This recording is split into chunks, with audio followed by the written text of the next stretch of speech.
Isang umaga sa lugar nila Amihan. Si Malaya ay maagang gumising upang pagmasdan ang lugar.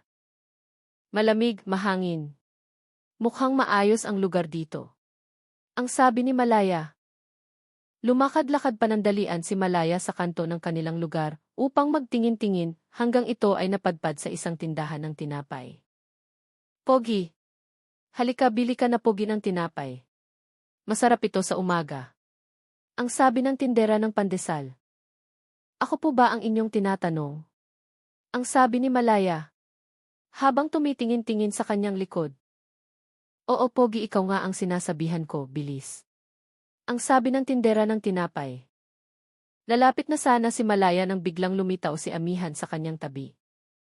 Talaga nga naman, bilis mong kumilos basta matawag lang na Pogi ha. Ang sabi ni Amihan sabay tawa. Kaya siguro kapatid na scam ito sa dati nitong lugar. Ang sabi ni Sinag habang tumatawa. Grabe kayo, totoo naman na Pogi yan eh. Kayo na naman dalawang magkapatid, oo.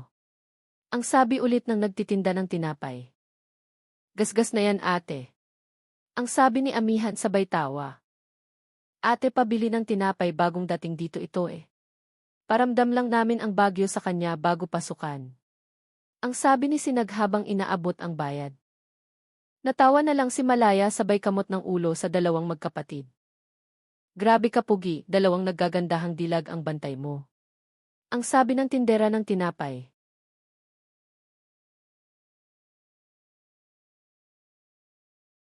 Saan pala tayo pupunta? Sabi niyo paparamdam niyo sa akin ang bagyo. Ang sabi ni Malaya. Maghanda ka. Lilibot ka namin promise. Ang sabi ni Amihan habang hinahanda ang mga tinapay sa lamesa. Okay, sige gusto ko ito, thank you. Ang sabi ni Malaya. Lumipas ang ilang oras at sina Amihan, Sinag at Malaya ay nakahanda ng umalis. Lumalakad na sila papunta sa inarkilang pribadong sasakyan nang biglang lumitaw ang isa sa mga tumira sa kanilang apartment. Ay nako, aalis pala kayo madam, pasensya na po. Ang sabi ni Lloyd, isa sa mga nagrerenta sa kanilang apartment. Ano po ba ang aking mapaglilingkod? Tanong ni Sinag. Tatanong ko lang sana kung anong oras dadating yung aayos nung sira po sa aking unit. Ang sabi ulit nito. Si Amihan at Sinag ay sabay na pasabi ng. Naku, patay, nakalimutan na. Kapatid, hindi natin pwede postpone ang paglibot kay Malaya. Tandaan mo, utos din ni nanay yan. Ako, hindi ikaw. Ako ang mapapagalitan na naman. Ang sabi ni Sinag. Hala ate, paano yan? Sa pabulong na salita. Nakakahiya, dalawa lang kami. Lumapit si Sinag at tinitigan maigi si Amihan. Ulitin ko. Titigan mo ko kapatid ko. Ako ang mapapagalitan, hindi ikaw. Titigan mo ko. Ang sabi ni Sinag habang hawak sa mga braso si Amihan at tinititigan malapitan. Grabe ka sa akin ate. Ang maiyak-iyak na sabi ni Amihan. Wala nagawa si Amihan. Lumakad na siya at hinawakan sa braso si Malaya. Tara na, iwanan na natin yan. Huwag ka muna magsasalita. Ang sabi ni Amihan habang lumalakad hatak-hatak si Malaya. Maya-maya na nakalayo na si Amihan, ito ay humarap sa taong nagrerenta ng kanilang unit. Ito 200 pesos, galing ng acting mo. Ang sabi ni Sinag sabay tawa. Ay, hindi po ako umaarte. Totoo pong nasira yung sa kusina namin. Biglang sabi ng rumerenta. Ay, ganun ba? Biglang sabi ni Sinag sabay bawi ng 200 pesos niya.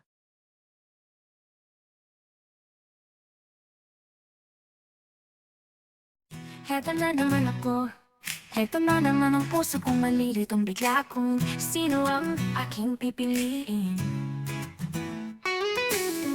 Heto na naman ako. Di mahihirapan ang puso kong gustong magmahal, ngunit takot masaktan. Tibok ang puso ko, gustong bumigay sa iyo. Tama na please, sobra na this, hindi ko na kaya pang pigilin. Ang puso kong ito, gusto na naman umibig. Utak ko, lumaban ka na, takot na akong Ang ganda pala ng Baguio. Ang sabi ni Malaya na halatang tuwang-tuwa sa kanyang nakikita. Yap, tama ka doon. Paano ba ito? Nag-enjoy ako, saya ka pala kasama. Ang sabi ni Amihan habang tumatawa. Sa totoo lang, ako din akala kong mahinhin ka pero ang dami mo din na kwento. Ang sarap mo kasama. Ang sabi ni Malaya na nahihiya-hiya pa nang sinabi ito. Natahimik muna ang dalawa at muling nagsalita. Sa susunod, gala ulit tayo. Ang sabay na nasabi ng dalawa. Natawa ang dalawa sa nangyari nang biglang may naalala si Amihan. Nakalimutan ko bigyan ng pasalubong si ate. Hayaan na siya. Ang sabi bigla ni Amihan habang kumakamot ng ulo at tumatawa. Ahahaha, grabe ka sa kapatid mo. Ang sabi naman ni Malaya.